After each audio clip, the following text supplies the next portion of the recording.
Tô mais louca aqui. Ok.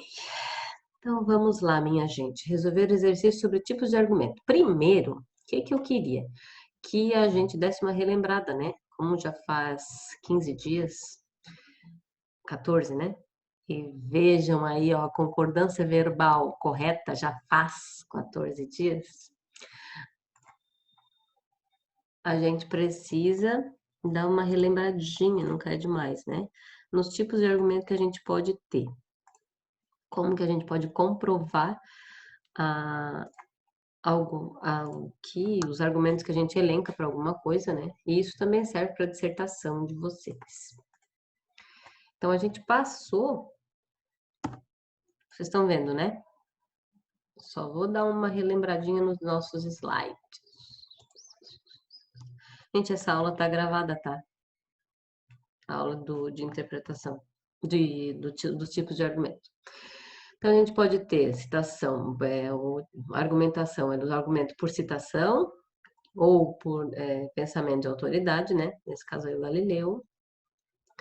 Então, se baseia numa fonte confiável, obviamente, pode ser direta ou indireta, né? Dependendo aí de como a gente vai usar dois pontos, sinais de pontuação e verbos de locução, ou se a gente vai inserir isso no próprio discurso do enunciador ali, que no nosso caso é quem está escrevendo o texto, né? A causa-consequência, o raciocínio lógico, e não se esqueçam de que isso aqui precisa ter uma relação de causa-consequência bem explícita, porque se não tiver, vai acabar com a coerência do texto de vocês. Então a gente não pode cair nesse erro, né? Então, cuidado, porque se não ocorrer, vai ficar sem coerência.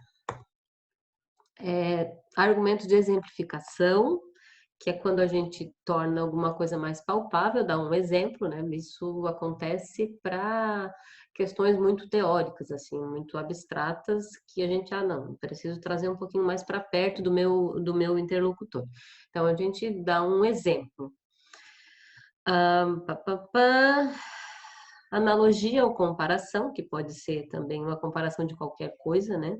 Só que essa comparação ou analogia, ela também precisa ser de verdade, assim, precisa ser mesmo similar, precisa ser mesmo os dois elementos comparáveis, porque se não tiver essa relação aí de analogia, de realidades próximas, também a nossa coerência textual vai por água abaixo.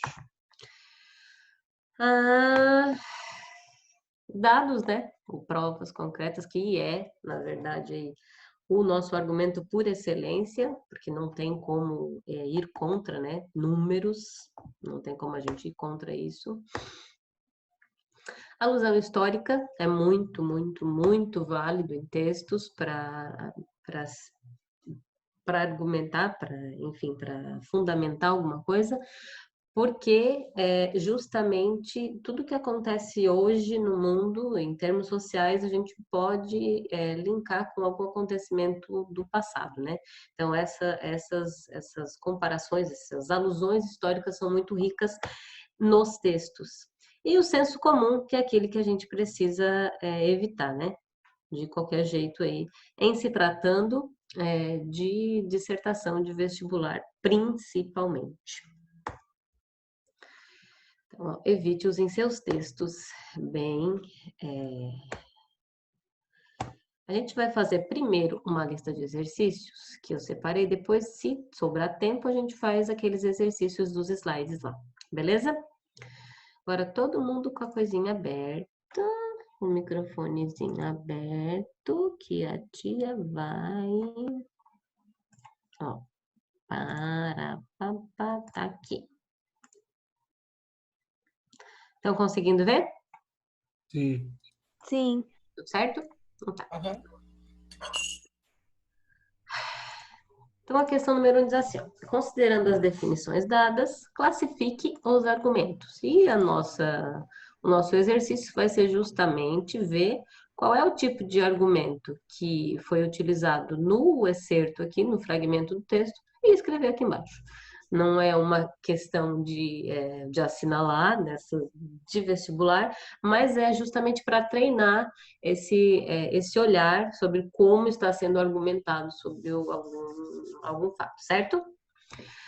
Ao se deparar num congestionamento em São Paulo, daqueles em que o automóvel não se move nem quando o sinal está verde, o indivíduo deve saber que, por trás de sua irritação crônica e cotidiana, está uma monumental ignorância histórica. São Paulo só chegou a esse caos, obviamente, né? Que aqui já está o X da questão. São Paulo só chegou a esse caos porque um seleto grupo de dirigentes decidiu, no início do século, que não deveríamos ter metrô. Como cresce dia a dia o número de veículos, a tendência é piorar ainda mais o congestionamento, o que leva técnicos a preverem como inevitável a implantação de perigos. Então, o que que a gente tem aqui, gente? Na verdade, eu vejo duas possibilidades aí. O que que vocês enxergam? Ou por Eu exemplificação, enxergo causa e ou exemplo. consequência. Eu também enxergo causa e consequência e enxergo alusão histórica, né? Uhum. Ó, se a gente tem ali, ó, monumental ignorância histórica e no início do século, então a gente tem as duas coisas aí, né? Então, duas possibilidades. A gente pode ter uma alusão histórica, ou então, é isso, gente. H, cadê você, H? Ação histórica, É, ou causa, consequência, e pode ser também raciocínio lógico, né? Raciocínio lógico. Beleza? Todo mundo enxergou a mesma coisa? Eu até vi um pouco de exemplificação também, porque tá dando um exemplo do dia a dia, mas eu não sei se cabe. É que, na verdade, olha só, aqui é o fato, certo? Ó, Aham. aí aqui é o argumento, ó. Tu me Sim, sim. entende? Isso aqui tá fundamentando isso aqui. Uhum. Então, o argumento, na verdade, é um dos dois. Eu acho que mais para causa e consequência do que para alusão histórica, porque não fala de nenhum fato histórico, assim, em específico, né? Então, teríamos aí duas possibilidades com maior incidência para causa e consequência. Uma câmera na mão e uma ideia na cabeça. A famosa frase conceito do diretor Glauber Rocha virou uma fórmula eficiente para explicar os 130 milhões que o cinema brasileiro faturou no ano passado. O que eu tenho aqui? Citação. A citação, né? Citação. E a gente pode ver que é uma citação e não uma alusão ao pensamento de alguém, não é um pensamento de um autor, porque ó, sinais de pontuação, aspas, e aqui não tem verbo de locução, mas esses sinais de pontuação aqui vão me dizer que é uma citação. E a diferença entre as duas coisas é que, quando a gente fala de citação, né, citação direta, a gente está falando das palavras exatas que o autor fala. Se a gente está falando de alusão a um pensamento de um autor, sei lá, indústria cultural, modernidade líquida, enfim, a gente tá só fazendo menção a um pensamento do autor, só que com as nossas próprias palavras, parafraseando o autor. Beleza? A C diz assim: o fumo é o mais grave problema de saúde pública no Brasil. Assim como não admitimos que os comerciantes de maconha, crack, heroína façam propaganda para os nossos filhos na TV, todas as formas de publicidade do cigarro deveriam ser proibidas terminantemente. Para os desobedientes, cadeia. É do Drauzio Varela. O que é que vocês acham que tem aí? Ó, pulou aqui na minha tela. Inscrições do Enem 2020 começam dia 11 do 5. Onde é que veio isso aqui, meu Jesus? Não, sei de algum site que eu me cadastrei. Vírus. Fica aí a dica, né? Dia 11 do 5. Vocês vão fazer digital ou presencial? Presencial. Presencial? Presencial. É, né?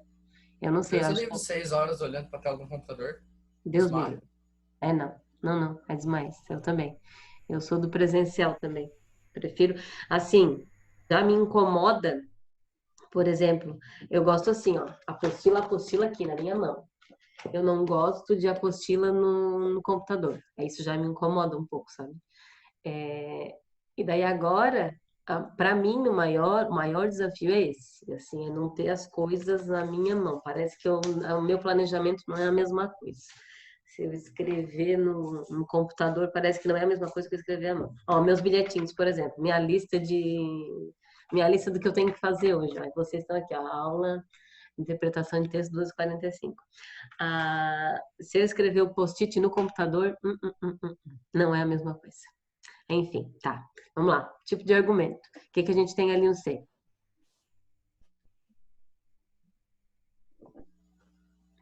Dizer onde tá, né?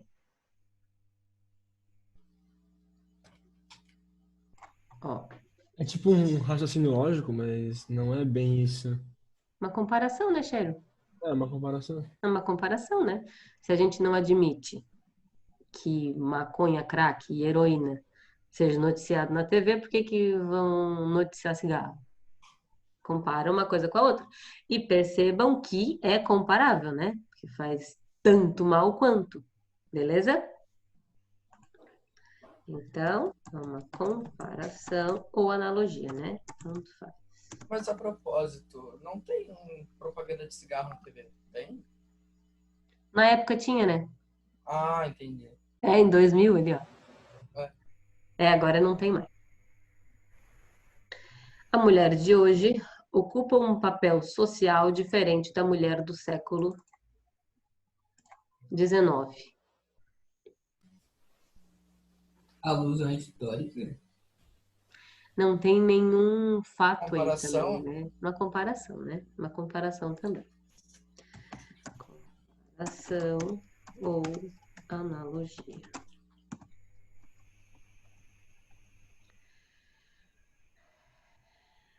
Condescendência com que os brasileiros têm convivido com a corrupção não é propriamente algo que fale bem de nosso caráter. Conviver e condescender com a corrupção não é, contudo, praticá-la, como queria um líder empresarial que assegurava sermos todos corruptos. Somos mesmo? Um rápido olhar sobre nossas práticas cotidianas registra a amplitude e a profundidade da corrupção, em várias intensidades. Há a pequena corrupção, cotidiana e muito difundida. É, por exemplo, a da secretária da repartição pública que engorda seu salário datilografando trabalhos para fora, utilizando a máquina, papel e tempo que deveriam servir à instituição. Os chefes justificam esses pequenos desvios com a alegação de que os salários públicos são baixos. Assim, estabelece-se um pacto. O chefe não luta por melhores salários de seus funcionários, enquanto estes, por sua vez, não funcionam. O outro exemplo é o do policial que entra na padaria do bairro em que faz ronda. Nunca ninguém fez isso, né? Nunca aconteceu aqui em Criciúma. E toma de graça um café com coxinha. Em troca, garante proteção extra ao estabelecimento comercial, o que inclui, eventualmente, a liquidação física de algum ladrão pé de chinelo. O que a gente tem aí? Exemplificação. Exemplificação. E daí aqui, exemplificação. Aqui a gente pode perceber mais claramente que lembra uma questão que foi trazida, eu acho que foi na aula do pré-ENEM, que alguém perguntou a respeito da diferença de senso comum para exemplificação. Foi algum de vocês? Foi Eu na acho que nossa, fui mas eu eu. não lembro quem foi. Acho que foi eu, acho que foi eu. Foi tu, né, Bruno? Pois é, eu ia falar que tinha sido tu, mas eu lembro que alguém perguntou sobre a diferença de exemplificação e senso comum. Olha só, a gente está falando de corrupção. E daí o autor do texto fala a respeito de corrupção, mas as menores corrupções, né? Cotidianas, assim. Que na verdade dá embasamento para corrupções maiores, né? Maiúsculas. E traz aqui exemplos do dia a dia, exatamente para mostrar que isso acontece. Não é verdade que o policial vai ali tomar café com coxinha de graça? É verdade. Então, isso aqui seria uma exemplificação para falar sobre corrupção cotidiana, certo? O homem depende do ambiente para viver. Isso é um fato, né? Senso Não tem comum, muita né? argumentação. Senso comum. Senso comum, né? Senso comum total. G. O Brasil já tomou várias medidas para promover a igualdade de gênero. Começou pela Constituição Federal, que estabelece direitos iguais, reconhece a união estável, cria a licença paternidade, equipara os direitos dos filhos independentemente da situação dos pais. Vieram também as delegacias de defesa da mulher, o crime de assédio sexual, a Lei Maria da Penha, as varas de violência doméstica. Exemplificação? Exemplificação também. Tudo que é usado basicamente um recurso de dado é classificado como uma exemplificação, basicamente, né? Os dados, na verdade, vão servir mais para números, pesquisa, Entendi. sabe? E quando a gente fala assim tá falando de medidas para promover igualdade de gênero, como se fosse um termo genérico, ó. Como se fosse um guarda-chuva, e daí isso aqui, ó, são exemplos, ó, até aqui, ó, até aqui. São exemplos disso aqui, ó. Certo? Agora, se eu viesse com números, pesquisa, instituições que fizeram pesquisa a respeito disso, aí seria dados, provas concretas. Também serve como causa e consequência, né? Quando eu começo um parágrafo de desenvolvimento com um dado e daí jogo a tese depois disso, que a tese é originária daqueles dados, ou aqueles dados são originários da tese, tipo assim, dados de evasão escolar devido à ineficiência da educação brasileira. Tá. Na verdade, o que que teria que fazer? Primeiro retomar o argumento que tu evidenciou lá na tua tese, né? Para depois colocar o dado. Certo? Então eu xingo Mariotti. Hã? Então eu xingo Mariotti. Não, xingar o chefe só contava. Porque basicamente a argumentação inteira, a redação inteira é um negócio de causa e consequência. Causa e Isso. consequência, exatamente. Daí Daí quando tu falou que dado servia para não sei o que, eu pensei, mas também serve para causa e consequência. Não, serve, claro, porque tu evidencia um dado. E aquele dado ali vai, na tua argumentação, tu vai ter que trazer as consequências daquele dado ali, né? Isso.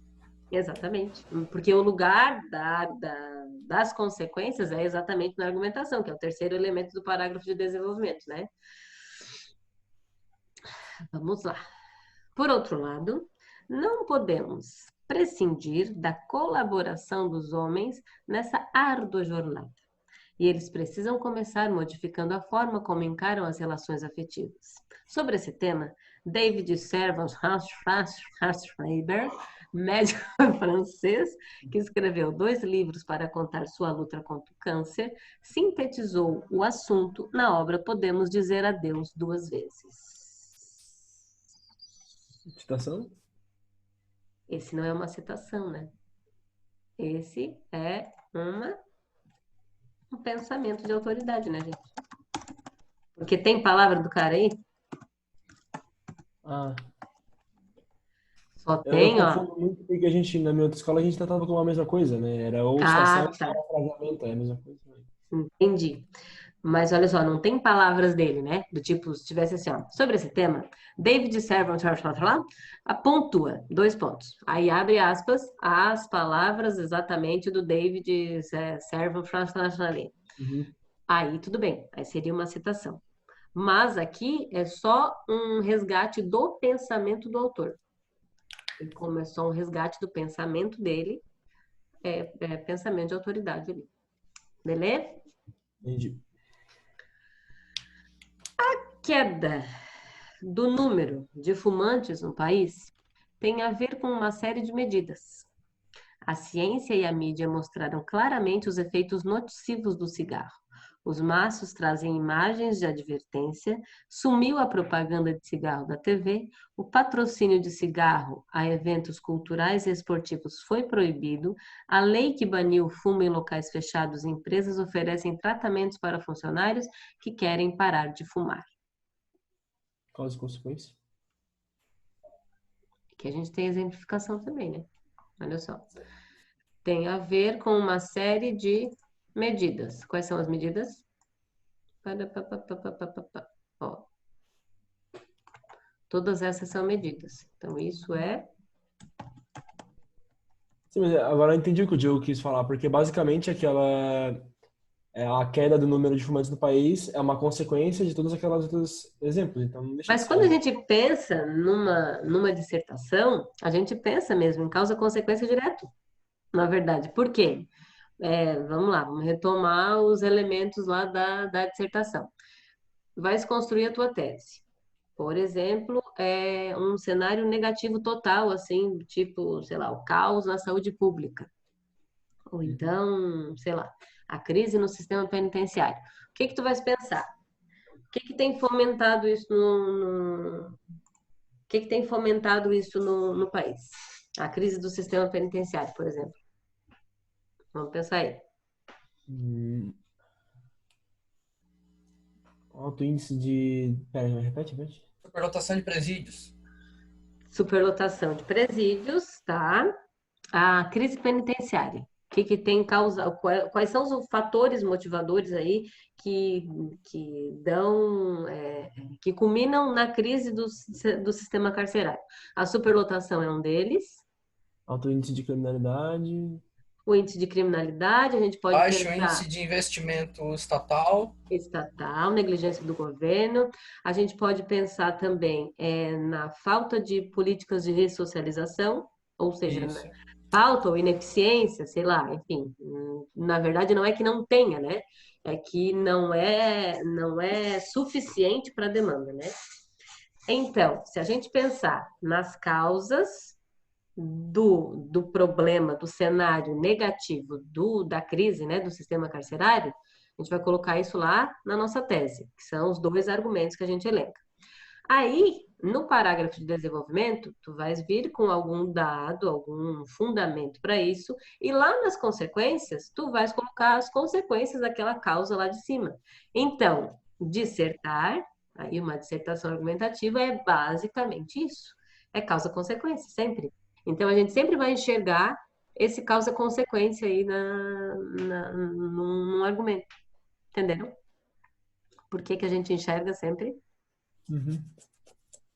Porque a base é exatamente essa.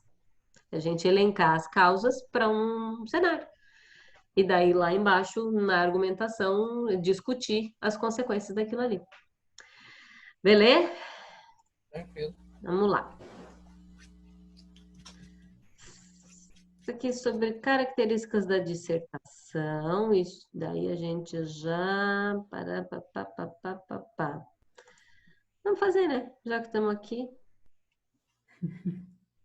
Esse aqui é sobre tipos do... Ah, tá. Eu não... Peraí. Eu não compartilhei com vocês. Ó. São características da dissertação. E agora a gente vai lá, pular lá para a aula de tipos do... tipificação textual de novo. Ó, defesa de uma tese através da organização de dados, fatos, ideias e argumentos em torno de um ponto de vista definido sobre o assunto em questão. Nela, deve haver uma conclusão e não apenas exposição de argumentos favoráveis ou contrários sobre determinada ideia. Essa aqui poderia ser uma certa? Sim. Lembrem-se, queridos, que a gente não pode assinalar a primeira e deixar o resto sem ler. Vocês lembram disso, né? Uhum. Enem sendo Enem, sempre tem, né? A certa e a bem certa. Os eventos são organizados cronologicamente. Opa, aqui a gente já tem o quê? Narração. Como estrutura que privilegia os verbos no pretérito perfeito e predicados de ação relativos a eventos que se referem à primeira ou à terceira pessoa. Presença de enunciados que sugerem ação em novos estados. Então, essa aqui já não é porque é narração, né? A gente está falando de dissertação. Predominância. Ops. De caracterizações objetivas, físicas e concretas. Caracterizações me leva para quê? Dentro das 5 sequências textuais? Narração. Se eu tenho várias caracterizações, vários adjetivos, Descrição. eu tenho uma descrição. Isso aí. Predominância de caracterizações objetivas, físicas e concretas e subjetivas. Depende do ponto de vista de quem as descreve. E uso de adjetivos. Os tipos de verbos mais comuns na estrutura do texto são verbos de ligação. Então, aqui a gente tem características de descrição e não de dissertação. Tipo textual marcado por uma linguagem simples e objetiva, sendo que um dos recursos linguísticos marcantes desse tipo de texto é a utilização de verbos no imperativo. E o que a gente tem como verbos no imperativo, típicos de uma atitude coercitiva? Propaganda. Como? Propagandas, eu não lembro o nome do tipo. Prática. Comeu a Anúncio, só? cartilha, né, Bruno? Comeu a cartilha? A gente, ó, vamos lá. Narração, descrição, dissertação, relato ou exposição e injunção. O que a gente tem aqui? Textos injuntivos, né? Manuais de instrução, sei lá, receita de bolo, um contrato. Qualquer texto que faça imposições ou que te oriente a fazer alguma coisa. Então, essa também não é. Obviamente é A, então, né? Vamos ver.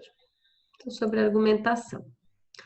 Acho que não pode haver discriminação racial e religiosa de espécie alguma. O direito de um termina quando começa o do outro. Em todas as raças, todas as categorias, existe sempre gente boa e gente má. No caso particular dessa música, não posso julgar, porque nem conheço o Tiririca. Como posso saber se o que passou na cabeça dele era mesmo ofender os negros? Eu, Carmen Mayrink Veiga, não tenho ideia. Mas o que posso dizer é que se os negros acharam que a música é uma ofensa, eles devem estar com toda razão. Aí o enunciado pede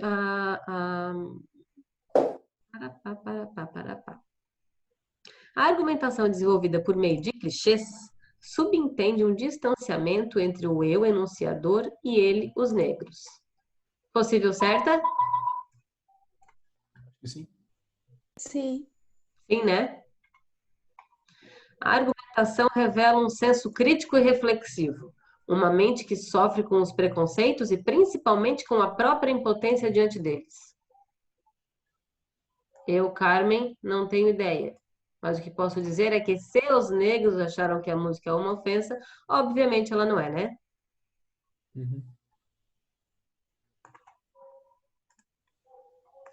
A argumentação, partindo de visões inusitadas, mas abalizadas na realidade cotidiana, aponta para a total solidariedade com os negros e oprimidos. O que vocês me dizem?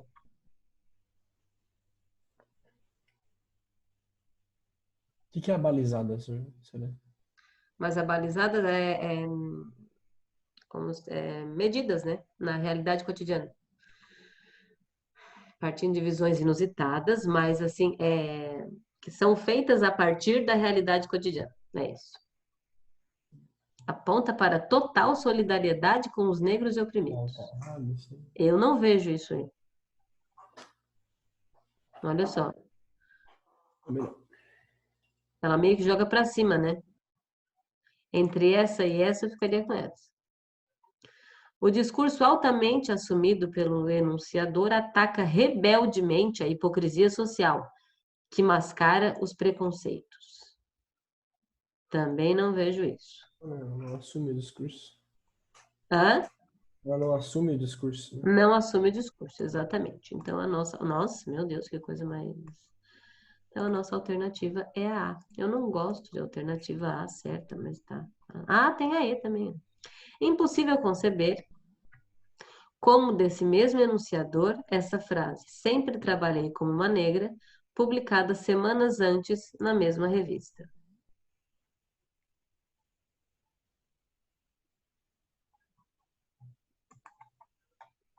Vamos lá. Acho que não pode haver discriminação racial e religiosa de espécie alguma. O direito de um termina quando começa o do outro. Em todas as raças, todas as categorias, existe gente boa e gente má. No caso particular dessa música, não posso julgar, porque nem conheço o Tiririca. Como posso saber se o que passou na cabeça dele era mesmo ofender os negros? E aqui tá exatamente o que vai desabilitar não, enfim, inviabilizar a alternativa E. Ó. Como posso saber que o que passou na cabeça dele era mesmo ofender os negros? Eu, Carmen Veiga, que eu não quero pronunciar esse nome ali, não tenho ideia.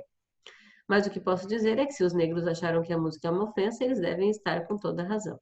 E daí, a letra E diz que uma semana antes, ó, sempre trabalhei como uma negra, publicada semana antes na mesma revista da tal da Carmen Veiga. É impossível conceber isso? Não, né? Porque se ela fala aqui, ó, como posso saber se o que passou na cabeça dele era mesmo ofender os negros? Ou seja, ela falou isso aqui, sempre trabalhei como uma negra, na cabeça dela, no entendimento dela, sem o objetivo de ofender ninguém.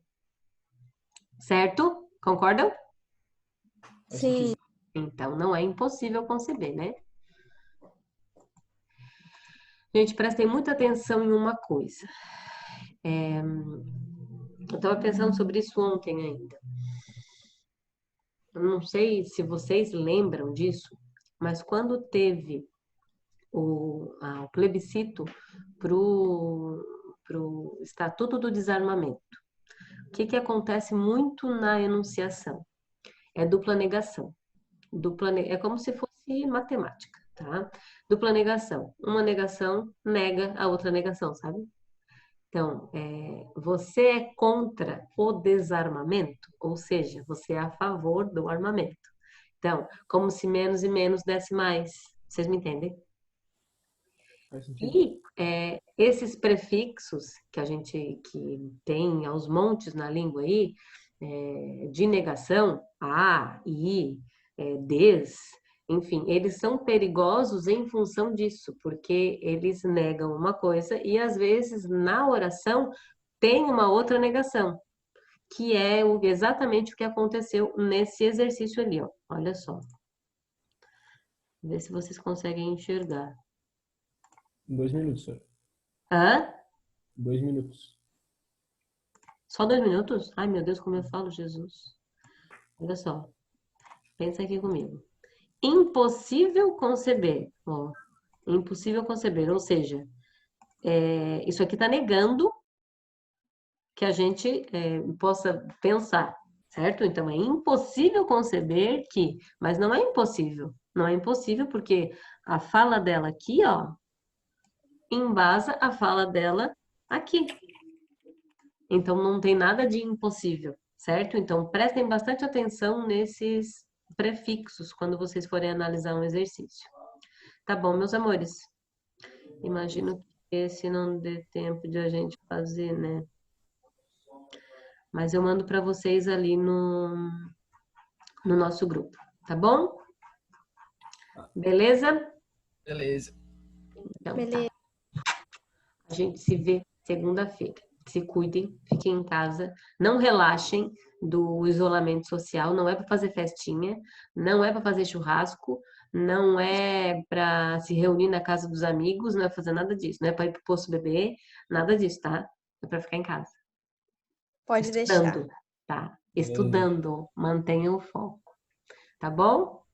Tá bom. Beijo. Beijo, beijo, beijo. Cuidem-se.